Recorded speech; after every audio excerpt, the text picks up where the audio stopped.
할렐루야, 사랑하는 성도 여러분, 11월 22일 금요일 아침 아카페 시간이 돌아왔습니다. 오늘 함께 보실 하나님 말씀은 구약성경 호세아서 2장 14절에서 3장 5절까지의 말씀입니다. 그럼 함께 오늘 본문을 통해서 아골 골짜기로 소망의 문을 삼아 주리니 라는 제목으로 은혜 말씀 나누도록 하겠습니다. 우리 한국 사회도 여러분 이 경제 발전을 통해서 또 이 남녀에 대한 그런 여러 이해 관계가 충돌하면서 참 안타깝게도 이 부부의 이혼율이 OECD 국가 중에 가장 높아지게 된 그런 나라가 되어버렸죠. 이와 함께 또 TV 프로그램에서도 결혼의 서약에 대한 그런 개념이 희미해지고 또 여러 매체를 통해 얼마든지 이 개인의 행복을 위해서라면 그렇게 결혼을 파할 수 있다라고 하는 그런 사회적 통념을 선전하고 있는 요즘인 것이죠.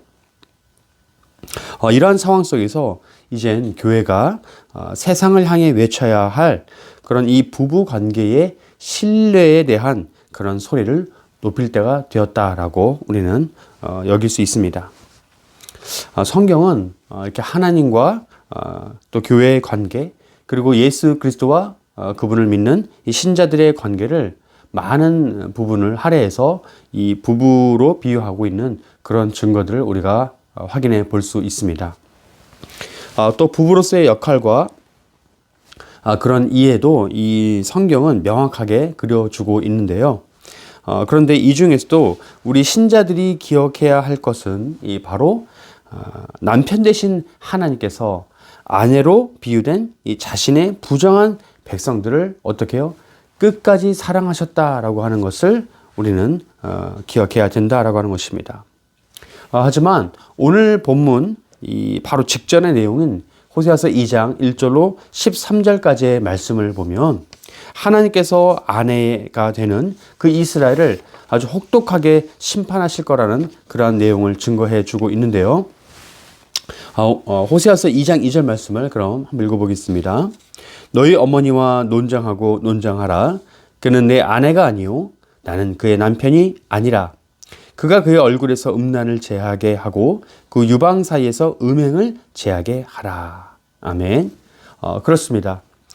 이미 하나님께서는 이 부정하게 되어버린 이 이스라엘을 더 이상 자신의 아내가 아니라고 또 자신도 그러한 이 이스라엘의 남편이 아니라고 그렇게 선언을 하셨습니다.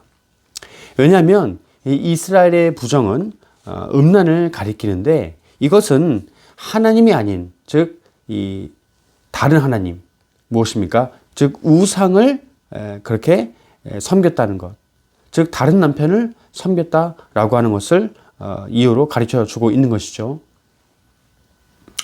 이러한 부정은 오늘 살아가는 우리에게도 납득할 수 없고 용납할 수 없는 그런 말 그대로 부정이고 잘못인 것이죠. 그러므로 이스라엘에게는 더 이상 이 하나님과의 관계 회복을 기대할 수 없게 되어버리고 만 것입니다. 자, 오늘 본문의 주인공이 이 호세아 선지자와 그의 아내인 이 부정한 아내 고멜과의 관계를 봐도 마찬가지로 우리가 알 수 있게 되죠. 여러분, 한번 깨어져 버린 신뢰는 다시 회복하기가 여간 어려운 것이 아니죠. 마치 이 깨어져 버린 유리병 조각을 어렵게 다 조각조각 모아서 이어 붙였다 할지라도 그 이전에 그 병이 가졌던 그 도자기 유리병이 가졌던 그런 견고함은 아름다움은 다시 되돌릴 수 없게 되는 것이죠. 자, 이러한 관계는요, 이러한 원칙은 인간 관계에서도 참 중요하게 작용하는데요. 자, 그 가운데서 어떤 관계일까요? 네, 그렇습니다. 바로 이 부부 관계에서도 너무나 중요하게 되는 것이죠. 어찌 보면 가장 중요한 것이 이 부부 관계에서 무엇입니까? 신뢰다라고 우리가 이해할 수 있습니다. 자, 그런데 아주 드물게 이 두 사람의 적극적인 화해와 그 신뢰를 쌓으려는 그런 지속적인 노력으로 인해 위기를 잘 극복하고 그렇게 극적으로 관계를 회복한 경우도 물론 있죠. 자, 이렇게 이 갈라져 있었던 이 과거와는, 그 이전의 과거와는 다르게 사랑과 신뢰가 바로 이 극적인 화해와 이해, 용서를 통해서 그 신뢰와 사랑이 더 깊어진 그런 부부들을 우리는 아주 드물지만 찾아볼 수 있습니다. 자, 오늘 본문은 바로 이러한 이 회복의 가장 아름답고 가장 극적인 이 최고의 반전을 보여주고 있는데요. 그것이 무엇일까요? 바로 남편 대신 하나님께서 부정한 아내 이스라엘을 다시 더 사랑하시겠다는 바로 그러한 선언인 것입니다. 자, 오늘 본문 14절에서 15절 말씀을 읽어보겠습니다. 그러므로 보라, 내가 그를 타일러 거친 들로 데리고 가서 말로 위로하고 거기서 비로소 그의 포도원을 그에게 주고 악을 골짜기로 소망의 문을 삼아 주리니 그가 거기서 응대하기를 어렸을 때와 애굽 땅에서 올라오던 날과 같이 하리라. 아멘. 그렇습니다. 하나님께서는 이 악을 골짜기로 무엇이요? 소망의 문을 삼아 주시겠다라고 증거하고 있습니다. 말씀하고 계시죠? 자, 이것은 무엇입니까? 어떤 걸 의미하죠? 죽음에서 생명으로 바꿔주시겠다라고 하는 하나님의 그런 의지적인 표현을 우리에게 증거해 주고 있습니다. 바로 하나님의 의지적 선포다라고 할 수 있죠. 자, 이스라엘이 회개하고 돌아와서가 이유가 아니에요. 진짜 이유는 하나님께서 의지적으로 그 부정한 이스라엘을 깨끗하게 변화시켜 주실 것이고, 그렇게 다시 이 정결케 된 이스라엘을 어떻게 해요? 무엇으로요? 신부로 맞아주시겠다라고 하는 것입니다. 여러분, 이스라엘 백성들은 이 우상이 가득했던 이집트에서 나와서 홍해를 건너면서 약속의 땅으로 건너갈 수 있었죠. 이것은 전적으로 하나님의 은혜입니다. 그리고 신약에서 증거하는 죄를 씻는 그런 세례의 의미와 같다라고 볼 수 있습니다. 자, 이어지는 16절에서 23절까지의 내용을 보면 그 안에 그날에라고 하는 표현이 16절, 18절, 21절에 이렇게 세 번 등장하는데요. 바로 이 그날에 여호와 하나님께서 이스라엘에게 다시 장가 드신다라고 하시고, 또 그들을 다시 나의 백성으로 삼아주겠다라고 약속하시는 내용이 나옵니다. 그리고 19절과 오늘 본문 23절 말씀을 보시면 이 결정적인 회복의 메시지를 담은 것이 나오는데, 그 표현이 나오는데, 그것이 무엇입니까? 바로 긍휼히 여겨주신다라고 하는 약속입니다. 긍휼히 여겨주신다라고 하는 약속이죠. 여러분, 이것이 너무 중요하죠. 왜 중요합니까? 우리가 하나님께 받는 사랑을 다른 말로 표현할 수 있는 게 여러분 무엇입니까? 바로 긍휼히 여겨주심이에요. 이 말밖에 아무것도 할 수 없죠. 그렇습니다. 이스라엘은 이 잠깐의 순간들을 빼면요, 거의 대부분의 시간들을 하나님께 범죄하며 살아왔죠. 그런데 그때마다 하나님께서는 그들을 참아주셨고, 또 징계를 내려주시다가도 어떻게 해요? 바로 그 징계를 처리하고 용서를 해 주셨습니다. 그 용서를 보여주셨죠. 자, 이 용서는요, 여러분, 이스라엘이 회개해서라기보다는 무엇입니까? 그들이 당한 이 고통에 대한 처절한 외침과 몸부림에 오히려 더 하나님이 슬퍼하시고 하나님께서 자신의 긍휼을 작용시켜 주신 그 결과다라고 우리가 보는 게 더 정확한 표현이다라고 할 수 있는 것이죠. 판단이다라고 할 수 있는 것입니다. 자, 여러분, 한번 생각해 보시죠. 이러한 상상조차도 할 수 없는 그런 반전의 사랑, 더 헌신의 사랑, 이런 온 우주적 회복의 약속은 그 모든 게 이스라엘을 향한 하나님의 그 지극하고 또 지독한 짝사랑, 이렇게 표현해 드리고 싶은데요. 바로 그 이유 때문이다라고 말씀을 드립니다. 여러분, 우리는 살아오면서 그 어떤 누구에게도 이런 사랑을 받아본 적이 없죠. 설령 여러분 있다고 하더라도, 나를 이렇게 끝까지 사랑해 준 사람이 있다 할지라도 여러분, 이 사랑이 어떻습니까? 인간 대 인간으로서 영원할 수 없는 것이죠. 이런 영원한 사랑을 베풀어 줄 수 있는 분은 누굴까요? 네, 오로지 여호와 한 분뿐이심을 여러분 기억하시길 바랍니다. 이제 말씀을 정리하겠는데요.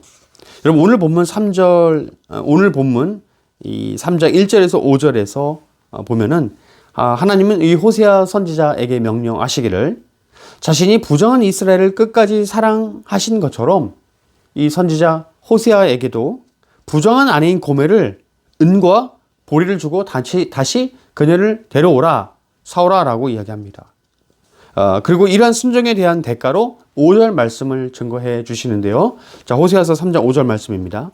그 후에 이스라엘 자손이 돌아와서 그들의 하나님 여호와와 그들의 왕 다윗을 찾고 마지막 날에는 여호와를 경외함으로 여호와와 그의 은총으로 나아가리라. 아멘. 여러분, 남편을 잃어버렸고 우상 말고는 아무 의지할 것 없었던 이스라엘을 다시 타이르고 위로해서 포도원을 주고 아골 골짜기와 같은 그런 심판의 형벌을 없이 하시고 생명을 뜻하는 소망의 문으로 삼아주시는 하나님의 사랑을 기억하시길 바랍니다. 자, 한번 여러분 기억해 보시죠. 나를 끝까지 사랑해 줄 수 있는 사람은 누구일까요?